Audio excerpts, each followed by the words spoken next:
Buenos días. Nuestra primera lectura del libro de Joel, capítulo 2, versículos 23 al 32. Alégrense, hijos de Sión, regocíjense en el Señor su Dios, porque a su tiempo Él les dará las lluvias de otoño. Les enviará la lluvia, la del otoño y la de primavera, como en tiempos pasados. Las eras se llenarán de grano, los lagares rebosarán de vino nuevo y de aceite. Yo les compensaré a ustedes por los años en que todo lo devoró ese gran ejército de langostas que envié contra ustedes, las grandes, las pequeñas, las larvas y las orugas. Ustedes comerán en abundancia hasta saciarse y alabarán el nombre del Señor su Dios, que hará maravillas por ustedes. Nunca más será avergonzado mi pueblo. Entonces sabrán que yo estoy en medio de Israel, que yo soy el Señor su Dios, y no hay otro fuera de mí. Nunca más será avergonzado mi pueblo. Después de esto, derramaré mi espíritu sobre todo el género humano. Los hijos y las hijas de ustedes profetizarán. Tendrán sueños los ancianos y visiones los jóvenes. En esos días derramaré mi espíritu aún sobre los siervos y las siervas. En el cielo y en la tierra mostraré prodigios, sangre, fuego y columnas de humo. El sol se convertirá en tinieblas y la luna en sangre antes que llegue el día del Señor, día grande y terrible. Y todo el que invoque el nombre del Señor escapará con vida, porque en el monte Sión y en Jerusalén habrá escapatoria, como lo ha dicho el Señor. Y entre los sobrevivientes estarán los llamados del Señor. Esta es palabra de Dios. Buenos días. Salmo 65. Al director musical, Salmo de David, cántico. A ti, oh Dios de Sión, te pertenece la alabanza. A ti se te deben cumplir los votos, porque escuchas la oración. A ti acude todo mortal, a causa de sus perversidades. Nuestros delitos nos abruman, pero tú los perdonaste. Dichoso aquel a quien tú escoges, al que atraes a ti para que viva en tus atrios. Saciémonos de los bienes de tu casa, de los dones de tu santo templo. Tú, oh Dios y Salvador nuestro, nos respondes con imponentes obras de justicia. Tú eres la esperanza de los confines de la tierra y de los más lejanos mares. Tú, con tu poder, formaste las montañas, desplegando tu potencia. Tú calmaste el rugido de los mares, el estruendo de sus olas y el tumulto de los pueblos. Los que viven en remotos lugares se asombran ante tus prodigios. Del oriente al occidente tú inspiras canciones de alegría. Con tus cuidados fecundas la tierra y la colmas de abundancia. Los arroyos de Dios se llenan de agua para asegurarle trigo al pueblo. Así preparas el campo.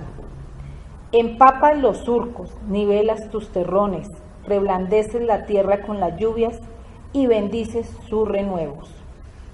Tú coronas el año con tus bondades y tus carretas se desbordan de abundancia. Rebosan los prados del desierto, las colinas se visten de alegría, pobladas de rebaños las praderas y cubiertos los valles de trigales, cantan y lanzan voces de alegría. Es palabra de Dios. Continuamos con la segunda carta de Timoteo, capítulo 4, de los versos 6 al 8 y después del 16 al 18. Yo por mi parte ya estoy a punto de ser ofrecido como un sacrificio y el tiempo de mi partida ha llegado. He peleado la buena batalla, he terminado la carrera, me he mantenido en la fe. Por lo demás me espera la corona de justicia que el Señor, el juez justo, me otorgará aquel día. Y no solo a mí, sino también a todos los que con amor hayan esperado su venida. En mi primera defensa nadie me respaldó, sino que todos me abandonaron. Que no les sea tomado en cuenta. Pero el Señor estuvo a mi lado y me dio fuerzas para que por medio de mí se llevara a cabo la predicación del mensaje y lo oyeran todos los paganos. Y fui librado de la boca del león. El Señor me librará de todo mal y me preservará para su reino celestial. A Él sea la gloria por los siglos de los siglos. Amén. Esta es palabra del Señor.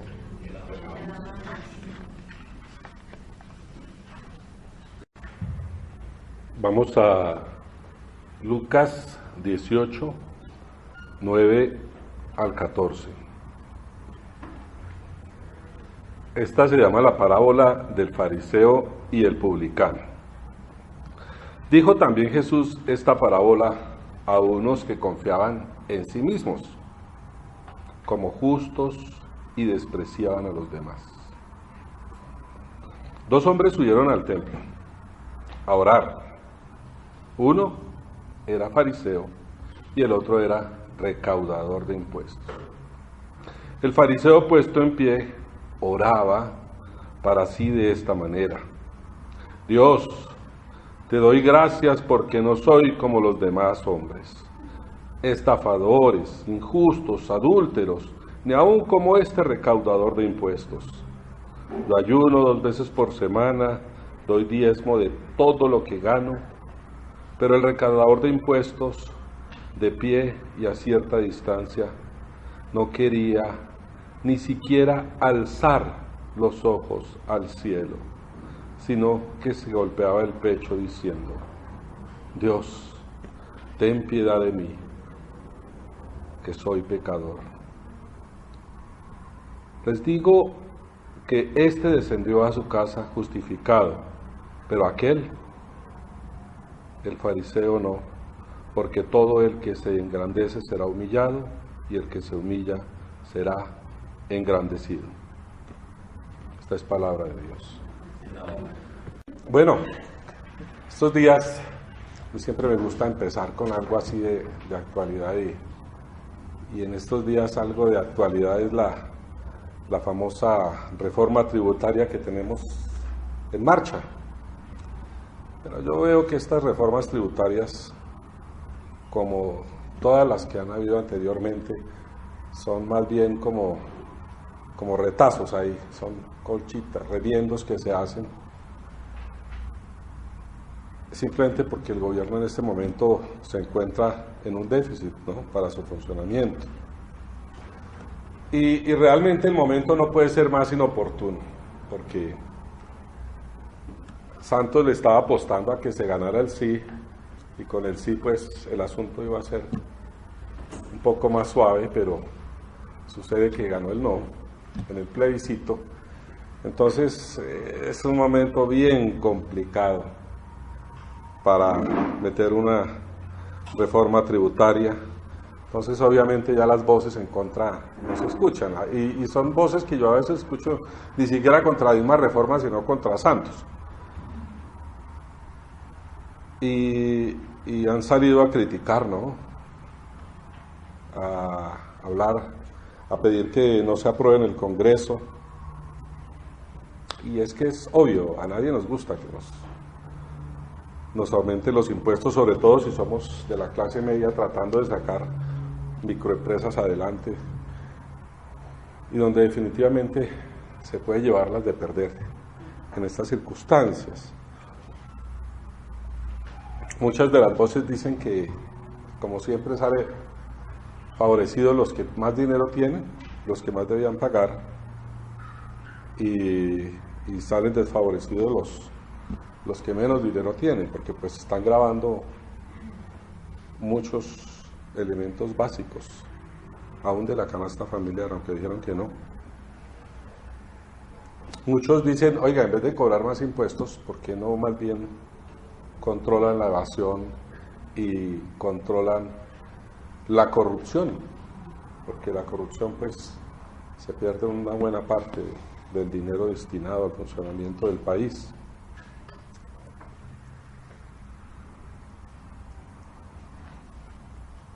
Yo pienso que los colombianos nos hemos acostumbrado a mirar con escepticismo estas cosas. Cuando hay una ley que se va a sacar, nosotros tenemos una mirada de escepticismo. Y hay muchos factores, ¿no? Muchos factores, pero en nuestro país yo creo que es porque ya sabemos las cosas que pasan cuando están tratando de sacar adelante una ley de estas. Entran factores que inciden en la misma creación de la ley, ¿no? Presiones políticas, presiones de grupos poderosos que dificultan el adecuado funcionamiento de las cámaras. Digo, las cámaras me refiero al Senado y a la Cámara de Representantes, ejercen influencias, usan el poder para que estas leyes a veces sean a favor de ellos, y no le pasa lo mismo, no pasa lo mismo con nosotros, los ciudadanos de a pie, que no tenemos ese tipo de voz o esa influencia sobre los políticos. Entonces, pienso a veces que el Estado es un poco débil en estas circunstancias y no puede a veces garantizar que estas leyes se hagan con una mirada justa, o sea, mirando de forma igual a los más pobres y mirando de forma igual a los más ricos. Porque obviamente los que tienen el poder lo ejercen, ¿no?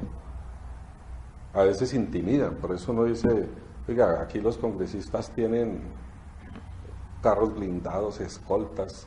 O sea, buena parte del funcionamiento del Estado se va en la protección de todos estos políticos.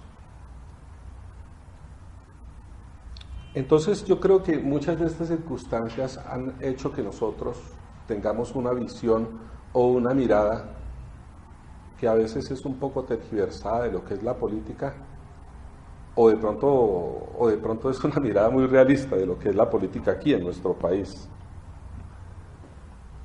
Y ante esa crisis generalizada de la justicia, de las leyes, hoy la Biblia nos dice que la palabra de Dios nos dice que la justicia de Dios es muy diferente a la justicia humana. Porque Dios, el Señor, es un juez que no se deja impresionar por las apariencias, según lo que vimos en las lecturas hoy. No se deja impresionar por las diferencias sociales y culturales que son tan importantes para los ojos de los hombres. Y todas estas cosas desaparecen ante los ojos de Dios. Dios tiene la capacidad de vernos, de mirarnos a nosotros tal y como somos, en nuestro interior, en nuestros pensamientos, en nuestros sentimientos. Nosotros no tenemos esa capacidad. Entonces definitivamente Dios mira diferente cómo lo hacemos nosotros los humanos, porque delante de Dios queda en evidencia lo bueno, lo malo y lo feo de nuestras vidas, de nuestros corazones, de nuestros pensamientos. Delante del Señor quedan al descubierto nuestras acciones y nuestras emociones. El Señor es capaz de leer lo más profundo de nuestros corazones, que son los que motivan, o las motivaciones que nos llevan a hacer las cosas, que nos llevan a comportarnos de una forma u otra manera. Mientras que nosotros no tenemos esa capacidad, nuestra mirada es diferente, porque nuestra mirada se basa en lo que podemos ver externamente, en las apariencias, o en lo que nosotros pensamos que es lo correcto.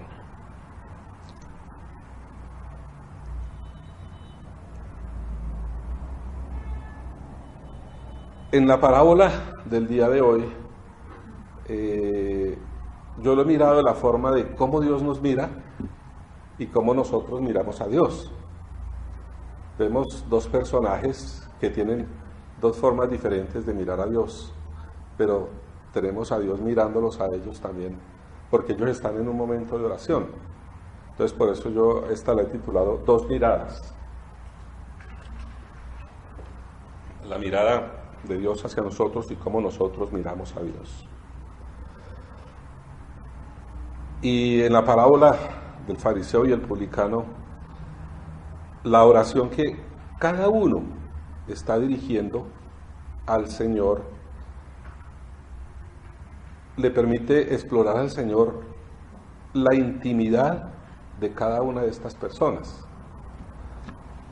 y hacer la evaluación de cómo ellos actúan, de cómo ellos son frente, qué tan sinceros o qué no tan sinceros son. Y es que nosotros debemos entender que el fariseo pues era una persona que a los ojos de los hombres era bueno, era una persona correcta, una persona justa, porque pues cumplía las leyes. Ellos se preocupaban por ser estricto en cumplir la ley, se preocupaba por ser estricto en dar su diezmo perfectamente y en hacer todo lo que era correcto ante los ojos, mientras que este publicano no era una buena persona a los ojos de los hombres, porque para ellos un recaudador de impuestos era un vendido. Generalmente estos recaudadores de impuestos eran personas que hacían contratos con los romanos y le decían, bueno, usted va a cobrar los impuestos, entonces usted cobra y de ahí usted le queda una parte, cobra un poquito más, entonces ellos cobraban los impuestos y ellos cobraban siempre de más para ellos. Y eran personas que se enriquecían a costa de la opresión del pueblo, del mismo pueblo de ellos. Entonces, eran personas, no eran muy queridas, ¿no? ¿Y por qué nombro esto? Porque ahorita nos está pasando con eso de la reforma. Nosotros vemos a la Diana ya como alguien complicado, ¿no? Sobre todo los que estamos debiendo impuestos.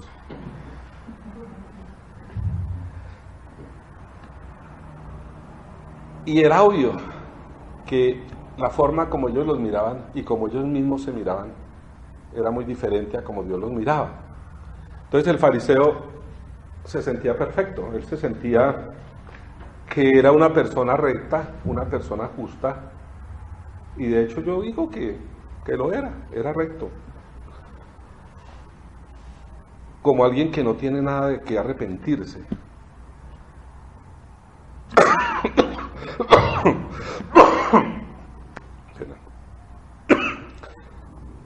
Que si algo ha fallado en la vida, de pronto no es ni siquiera responsabilidad de él, sino responsabilidad de los otros. Y es o sea, si uno mira la confesión de esta persona, porque dice ahí en la palabra que él oraba para sí mismo. Eso me dice, realmente no entendí un poquito la traducción, pero parece que como que ni siquiera le oraba a Dios, sino él mismo se estaba repasando lo bueno que él era, ¿no? Entonces es como una declaración un poco narcisista, digo yo, de lo que él se veía o como él se veía. Dios mío, te doy gracias porque no soy como los demás hombres, ladrones, injustos y adúlteros, y tampoco soy como este publicano. Entonces ahí tenemos la forma como él se miraba a sí mismo, no estaba mirando a Dios, o no se estaba dirigiendo a Dios, pero también la forma como él miraba a los otros hombres. Él estaba ahí sintiéndose superior, que prácticamente todos los otros hombres que no cumplían lo que él sí hacía. Y este tipo de oración muestra una personalidad carente como de autocrítica, ¿no? Carente de una visión de Dios hacia él mismo, y que siente un profundo desprecio hacia los demás, a quienes definitivamente él considera que son personas inferiores, porque no pueden lograr lo que él ha logrado. Yo digo que, infortunadamente, este tipo de personajes con este tipo de mirada fariseica abundan en la actualidad, no solamente dentro de la iglesia, sino en el gobierno, en el país, en nuestra vida. Y si uno se da cuenta, han construido una especie de visión maniquea de la sociedad. El maniqueísmo era esa teología donde o se era bueno o se era malo. O sea, el que no era bueno era malo, y no existían tonos grises. Entonces, si se da cuenta, hoy en nuestro país cada vez estamos más polarizados, y casi que diría en bandos opuestos. Las situaciones políticas y todo lo que ha ocurrido últimamente nos ha dividido, ¿sí, no? Nos dividió entre los del sí, los del no, entre los uribistas y los santistas, y la sociedad cada vez está más polarizada. Entonces, este tipo de visiones hace que la gente se defina como usted es bueno que yo soy bueno y usted es malo, y el otro también piensa, yo soy bueno y usted es malo.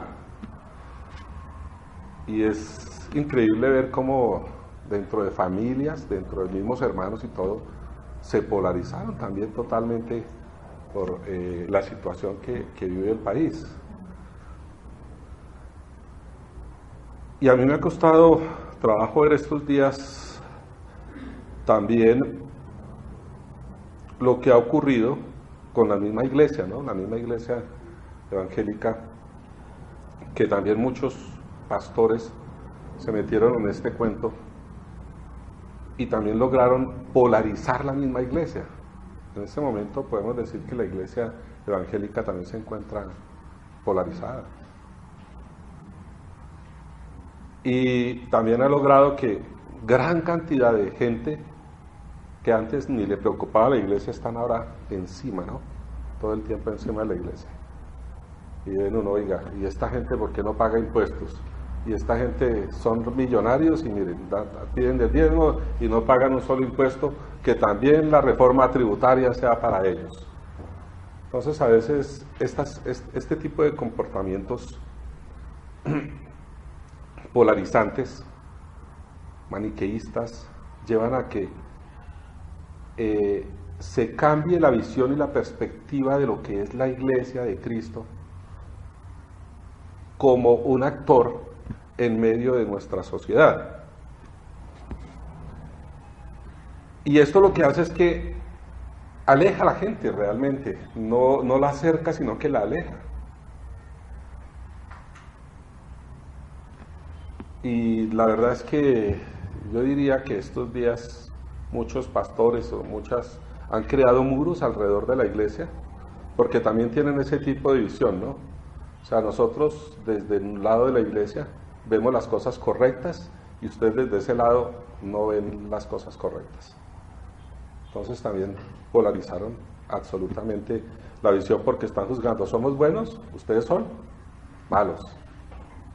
Y esa es la lectura que están dando a la sociedad, la lectura que están dando al mundo, afuera. Y ahorita ya pueden salir pastores a decir, a explicar las cosas, pero ya es muy difícil, porque ya se creó una imagen dentro de la sociedad de polarización, de segregación.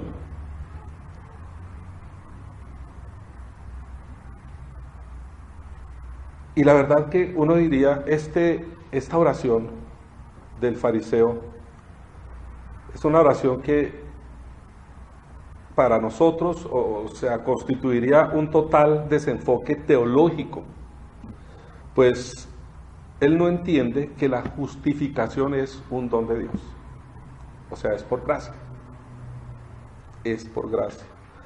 porque depende de cómo Dios nos mira a nosotros, de cómo Dios mira al ser humano.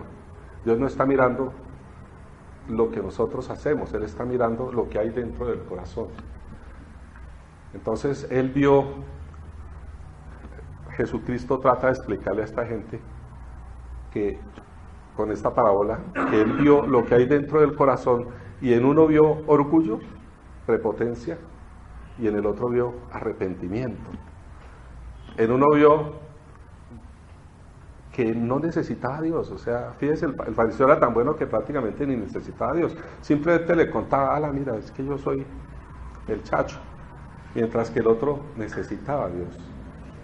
Decía que la mirada de él hacia Dios era una mirada que ni siquiera era mirada, no se atrevía a mirarla. Tenía la necesidad absoluta del Señor para ser perdonado. Entonces, ahí es donde uno ve que esta persona, a través de todos los logros que él había tenido en su vida, y que no eran malos, eran buenos, trataba de cobrar para sí la justificación, mientras que el otro entendió que era un pecador, entendió que él delante de Dios no era nadie, y que la única persona que podía justificarlo era Dios. Entonces, en uno exigía la justificación, el otro la pedía, la solicitaba. Y esa actitud muestra esa docilidad que necesitamos el ser humano, o que necesita el ser humano, para que el Espíritu Santo actúe.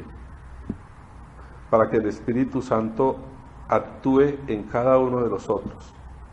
Sí, decía que el publicano no se atrevía siquiera a levantar los ojos, que lo único que hacía era golpearse el pecho, ¿cierto? Darse golpe, eso era muy de los judíos. Golpearse el pecho en símbolo de que él era culpable, de que era un pecador y que necesitaba el perdón de Dios, de que necesitaba la salvación de Dios. Y básicamente esa era la diferencia, yo diría una diferencia insalvable entre la teología que tenían los fariseos ahí en ese momento y lo que Jesús estaba tratando de enseñar ahí. Era una manera diferente de mirar. El Nuevo Testamento nos enseña que la salvación es por gracia, que depende de la forma como Dios nos mira.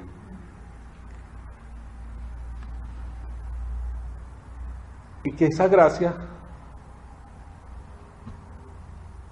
es nuestro Señor Jesucristo, que nos hace justos. O sea, el Señor nos mira con amor, extiende su gracia, nos da al Señor Jesucristo, y a través de nuestro Señor Jesucristo nosotros somos justificados, somos hechos justos. Y eso nos cambia la forma de mirar a Dios, porque en este Antiguo Testamento era muy difícil, no se podía mirar a Dios a los ojos, ni podía uno tener una relación directa con Dios. Después de nuestro Señor Jesucristo, ya podemos mirar directamente a Dios, porque como Él dice, ¿no? Ya el Espíritu de Dios va a morar sobre nosotros, y eso es lo que habla la primera lectura de Joel. Dice, y derramaré mi Espíritu sobre todos.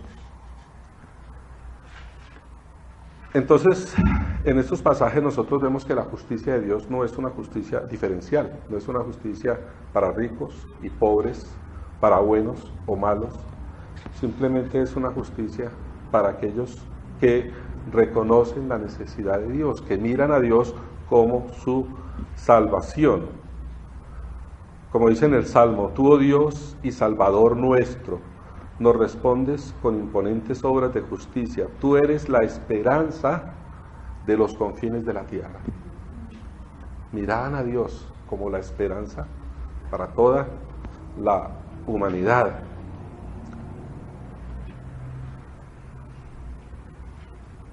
Y en 2 Timoteo vemos a Pablo,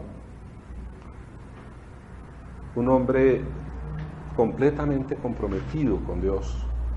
O sea, él aprendió a ver a Dios de otra forma. Recordemos que Pablo mismo era un fariseo y veía de pronto a Dios, o se veía a sí mismo como se veía este fariseo.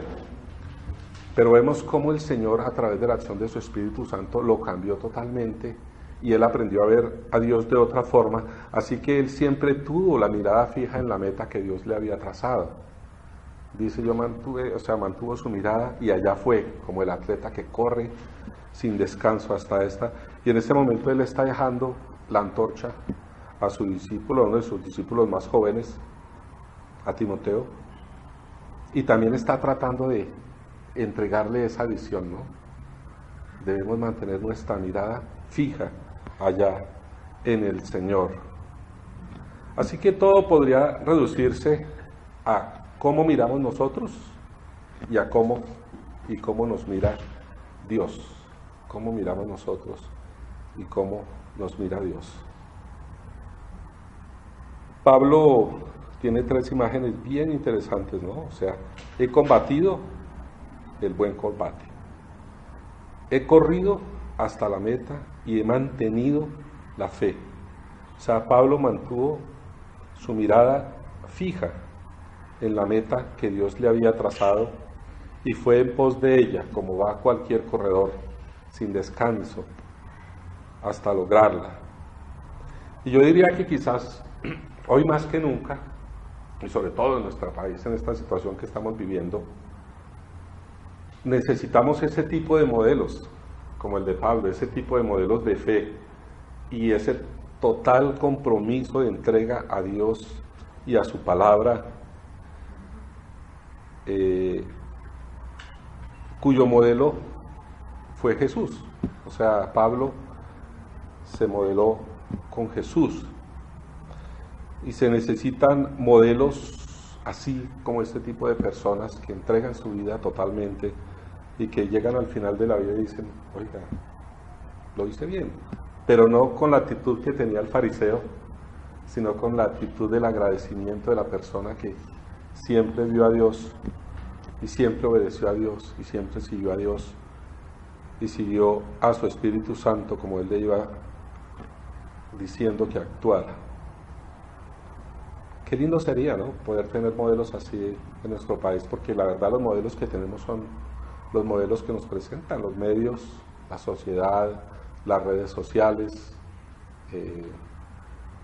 Las niñas tienen modelos como las Kardashian, cosas así por el estilo, que no son. ¿Qué tipos de modelos son, no? Pero modelos así como Pablo difícilmente van a ser visibles, ¿no? Difícilmente van a ser seguibles. Y el Evangelio también nos muestra entonces en el fondo que la clave de la oración es saber mirar, cómo miramos nosotros a Dios y cómo Dios nos mira a nosotros. El fariseo mira desde arriba, erguido, orgulloso, y las oraciones de él se desenvuelven en la palabra yo, ¿no?, en sí mismo. Yo, y yo hago, y yo tengo esto, yo soy.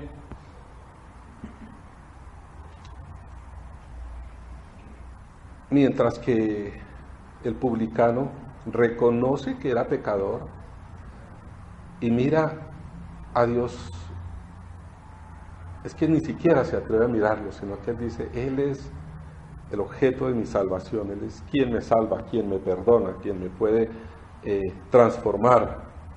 De hecho, nosotros vimos cómo un publicano se unió al Señor Jesús como uno de sus discípulos, ¿no? Y sufrió esa transformación impresionante, porque él también reconoció la necesidad de nuestro Señor.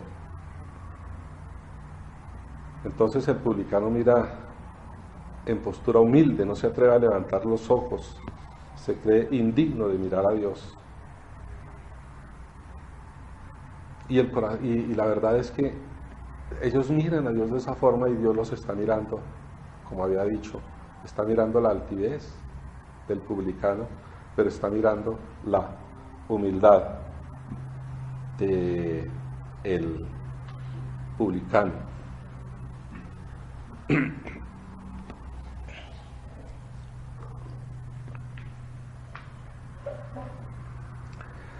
Y aquí ya para resumir podemos empezar a hacernos preguntas, ¿no? ¿Cuáles son las actitudes personales de cada uno de nosotros con referencia a Dios y a los demás? O sea, ¿cómo miramos a Dios? ¿Cómo miramos al mundo o a los demás? ¿Cómo los miramos? ¿Será que de pronto, como cristianos, estamos mirando como mira este fariseo, que nos sentimos más buenos que los demás?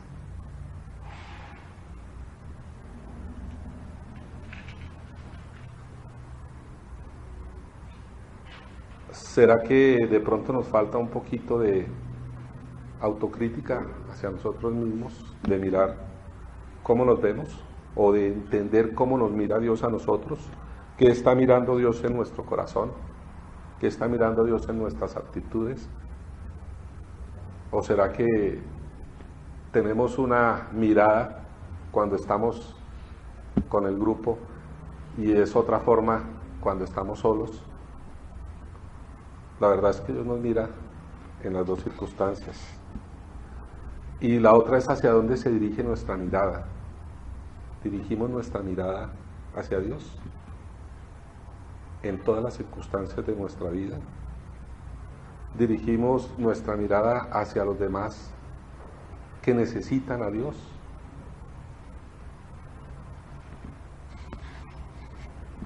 Y también es importante que podamos entender dónde hay la tentación para nosotros de esas miradas fariseicas, en dónde estamos tentados a hacerlo, en qué momento nosotros miramos a los demás como inferiores, por ejemplo porque no tienen a Cristo, o porque piensan de una forma, o porque piensan de otra forma.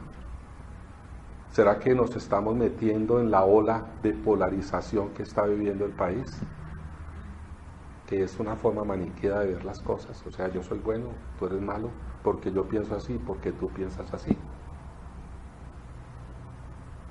Yo creo que para nosotros es importante romper ese círculo en el que nosotros vamos caminando y en el que de pronto la iglesia cristiana se ha metido,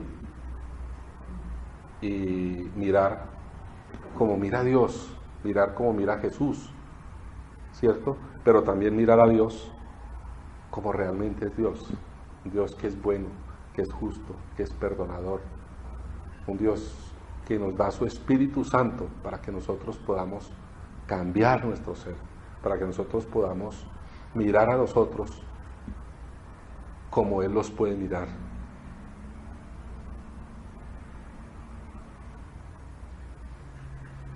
Así que todo es cuestión de miradas. Todo es cuestión de miradas. ¿Cómo miramos nosotros a los demás? ¿Cómo miramos a Dios? Y también entender cómo Dios nos mira a nosotros. Oremos. Padre Santo, queremos ponernos delante de ti, Señor, no solamente como personas, sino como iglesia, para que aprendamos a mirar a los demás, Señor, como tú los miras, y que quitemos esa mirada fariseica que de pronto empieza a surgir en nosotros por las circunstancias políticas y sociales que vive el país, Señor. Que no seamos polarizantes, sino que podamos entender, Señor, a las personas desde su punto de vista, podamos calzar el calzado que ellos calzan y podamos, Señor, entender que nosotros continuamente estamos necesitando de ti, Señor, que te miremos a ti como la fuente de la salvación. Pero no solamente la fuente de la salvación, sino la fuente de la vida, de la transformación, la fuente de la renovación día a día, Señor, de nuestro ser. Padre, ponemos delante de ti a toda la iglesia cristiana de nuestro país y la situación pues que ahorita está enfrentando, para que pueda, Señor, aprender a mirar con humildad a ti, pero también, Señor, a los demás.